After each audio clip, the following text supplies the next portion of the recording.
My guest today is Jeff White, a trader and a blogger at thestockbandit.com. We're going to be talking about managing risk and what that means. So, Jeff, a lot of people talk about risk and managing risk, but what does it really mean, boots to the ground in the market as a trader? How do you do that? Well, it's interesting. The market requires that we take some risk in order to get paid. So everyone understands that there is an element of risk to trading, but you don't have to be a high-risk trader to do well. And it's important that as you approach trading, you take really what I think is a survival-first mentality and then a profit-second mentality. So your first aim is to size your trades small enough that you're able to withstand the hit in case you're wrong, that will keep you in the game and allow you to continue taking opportunities as they come, and then look for the profits on the other end. Whereas I think a lot of traders start off looking at a trade and all they want to consider is the upside. How much can I make in this trade? Whereas it's really probably more important to begin with the downside in case it doesn't work out for them. Can they handle that trade? Can they maintain a level head throughout the progression of that trade? Continue making good decisions. All right, and everybody talks about setting your stop losses and sticking to them with discipline. Certainly that's one part of it, but is there more to managing risk than just setting a stop? I think there is. I think that as a trader, you need to come into every trade understanding where your exit should be.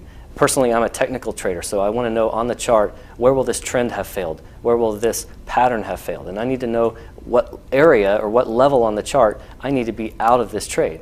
But more importantly, I also need to be sizing my trade small enough along the way that I'm able to continue making good choices along the way. I need to know how much can I handle a loss of. It's not how much do I want to lose, it's how much can I withstand and still get up and make the next trade.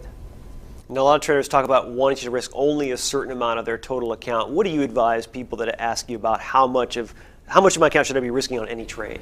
I think it's wise to have a max loss number, and that number may fluctuate from time to time based on how good you're trading at the time, but it might be 1% of your account, it might be 0.5% of your account. It will differ from each trader based on their comfort level, but I think going into each trade, that's going to allow you to size your trade appropriately.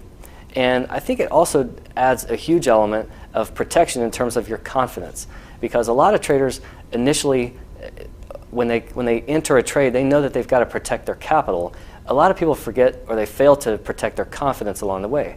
And I've known a number of traders who ran out of confidence before they ran out of capital. And so it's very important to be cognizant of that as a trader so that you can continue to take the good trades as they come along. Even if you hit a tough patch, you're sizing your position small enough, and the losses that you're withstanding, while they're not fun, they're small enough that you can continue moving forward. And I think that's the whole idea. All right, so if I have 3 or 4 trades in a row that haven't gone my way, I need to be able to get into that 4th or 5th trade, because that may be the one that makes up the difference. Absolutely. And in fact, a good risk-reward ratio is going to allow you to have multiple losses and one gain that can really wipe out those smaller losses. I think the aim is not in terms of pointing for more accuracy in your trading, but really to consider trading in such a way that you're making more when you're right than you're losing when you're wrong.